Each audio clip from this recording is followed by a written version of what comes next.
मुलं कॉप्या करत नाहीत, पण खेड्यातली शेतकऱ्यांची मुलं जेव्हा कॉप्या करतात तेव्हा मी त्यांना मारते. म्हणजे मुलींना सुद्धा महिला कॉलेजमध्ये मी त्यांना मारलं की मला असं वाटलं की या मुलीने जर महात्मा फुले मुळातून वाचला नाही, डॉक्टर आंबेडकर मुळातून वाचला नाही, सावित्रीबाई मुळातून वाचलं नाही, तर यांच्यामध्ये संघर्ष करण्याची ताकद येणार नाही. यांचा आवाज यामुळे क्षीण झालेला आहे की या मुलांना खरं काय ते समजूच दिलेलं नाही, ग्लानी आणून सोडलेली आहे. आत्महत्या की भेटायला जा, पेपरमध्ये बातम्या द्या, 5-10 हजार रुपयाची मदत करा, हे सगळं बंद झालं पाहिजे.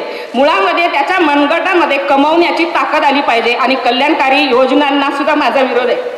खरं म्हणजे जे कोणी शेतमजूर आहेत, कामगार आहेत, त्यांची मला माफी मागावीशी वाटते. वृद्ध आहेत, अंध आहेत, अपंग आहेत.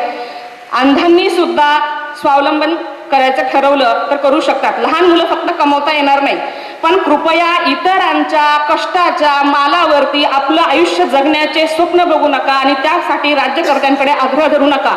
स्वस्तामध्ये धान्य उपलब्ध आहे, वेगवेगळ्या योजना आहेत, म्हणजे पुस्तकं मोफत आहेत, खिचडी मोफत आहे, निराधार योजना आहे. पण हे सगळं शेतकऱ्यांना त्याच्या गळ्याचा फास आवळून सुरू आहे. मला सांगा, बाजारामध्ये येणारी एक तरी वस्तू स्वस्त आहे का?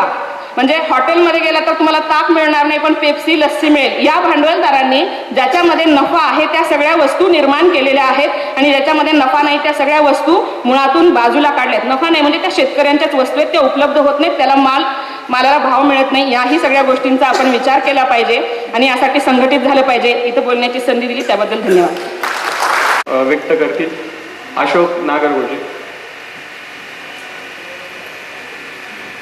सन्माननीय व्यासपीठावरती उपस्थित, सध्या आमच्यावरती झालेल्या अन्यायाविरुद्ध बोलणं जर आमचा गुन्हा असेल तर अशा परिस्थितीमध्ये किसान पुत्र आंदोलन ही एक आमच्या उंच जावं तेवढंच खोल गेलंय माझ्या विहिरीतलं पाणी, एखादं विमान जेवढं उंच जावं तेवढंच खोल गेलंय माझ्या विहिरीतलं पाणी, माझ्या शेतकरी बापाचे अश्रू पुसेल का हो कोणी?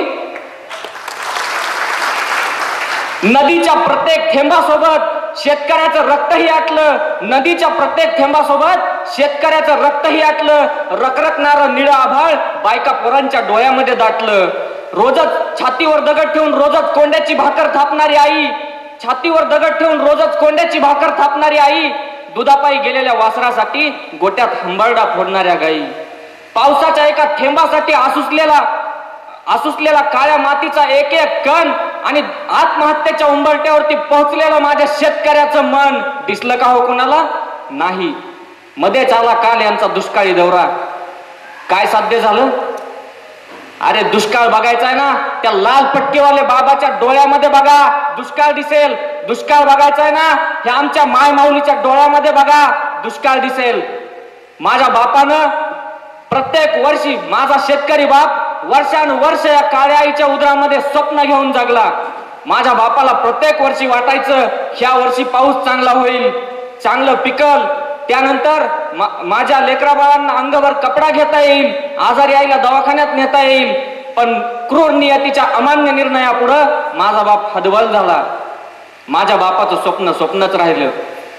एवढं दारिद्र्य या राज्यकर्त्यांनी माझ्या बापाच्या नशिबामध्ये लिहिलं. त्याचा खेद वाटतो. म्हणजे मला असं वाटतंय की आज देवही आमच्या मुळावरती उठलाय का काय, असा प्रश्न ज्यावेळेस देवाला विचारला तेव्हा देवही ढसाढसा रडला आणि म्हणाला, बाळा, हा दुष्काळ नुसता पाण्याचा नाही, हा दुष्काळ नुसता चाऱ्याचा नाही, हा दुष्काळ आहे संवेदनांचा, हा दुष्काळ आहे संवेदनांचा. पण 4 माणसात फिरणारा माणूस मी, विश्वास माझा बसला नाही. कालचे ओरडक आजचे सत्ताधारी झाले, पण आमचे प्रश्न मात्र प्रश्नच राहिले. लोकपाल बिल पास व्हावं म्हणून जंतर मंतरवर आंदोलन करणारे अण्णा हजारे आता शांत झाले, पण आमचे प्रश्न प्रश्नच राहिले. ऊसाच्या बिलाचे पैसे मागणाऱ्या शेतकऱ्याला तुम्ही म्हणता साखरेचे भाव पडले. आपण पाडले का साखरेचे भाव? विचारतोय तुम्हाला मी. आपण पाडले का साखरेचे भाव? कांद्याचे भाव आपण पाडले का? आता काही दिवसांपूर्वी कांद्याचे भाव काय वाढले, लगेच आमचे पुणे मुंबई शहरातले लोक म्हणायला लागले कांद्याचे भाव वाढले. एकाला विचारलं, काका कांद्याचे भाव वाढल्यामुळे तुमचा काय तोटा झाला? आलिशान गाडीतला माणूस तो मला म्हणाला, हे कसं आहे माहितीये का, की कांदा आपण दररोज खातो, पोहे कांद्याशिवाय होत नाही, पिझ्झा कांद्याशिवाय होत नाही. अरे ज्या माझ्या शेतकऱ्याला पिझ्झा म्हणजे काय तेच माहित नाही. 150 रुपयाचा पिझ्झा खाता, मॉल मधला सडका नासका 60 रुपये किलोचा कांदा चालतो, पण ईदभर पोटाची तुझभर खळगी भरण्यासाठी भर उन्हात बसून आपल्या आयुष्याचं रकंदन करून घेणाऱ्या माझ्या शेतकऱ्याचा 40 रुपयाचा कांदा चालत नाही तुम्हाला. आणि मग त्या देवाच्या बोलण्यावरती माझा विश्वास बसला की देवाने जे सांगितलं होतं हा दुष्काळ आहे संवेदनांचा, त्यावेळेस विश्वास बसला. आणि ह्या लोकांनी एवढा आमच्या नशिबामध्ये दारिद्र्य लिहून ठेवलं की आमच्या 7 पिढ्या या दुष्काळातून बाहेर पडायचं आणि या दारिद्र्यातून बाहेर पडायचा विचार करतायत, पण ते आम्हाला शक्य होत नाहीये. मित्रांनो, हे जे गंगणे साहेबांनी जी किसान पुत्र आंदोलनाची मुहूर्तमेढ रोवली आहे, जी ठिणगी पेटवली आहे, आपण सर्वजण मिळून त्या ठिणगीचं मशालीमध्ये रूपांतर करू. आणि एकदा मशाल पेटते तेव्हा उभा महाराष्ट्र पेटल्याशिवाय राहणार नाही, अशी मी ग्वाही देतो. जय हिंद, जय महाराष्ट्र. जाहीर झाला त्याबद्दल किसान पुत्रांच्या वतीनं आम्ही त्यांचा सत्कार करू इच्छितो. आपल्या सर्वांच्या साक्षीनं किसान पुत्र आंदोलनाचे नेते आदरणीय अच्युतरावजी गंगणे साहेब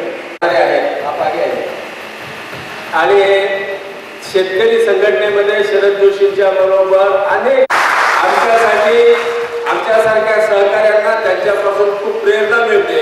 ते मैफिलीत असले की मैफिलीत जान येते.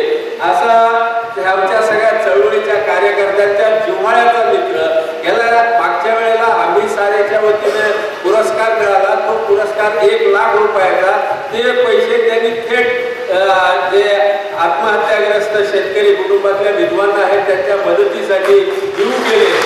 असा हा कफरवट माणूस परंतु कुबेर असलेला माणूस आहे. त्याचा आपुलकी या संस्थेच्या वतीने जो सत्कार होतो त्या आपुलकीला मी या मंचावरून धन्यवाद देतो की त्यांनी योग्य माणसाची निवड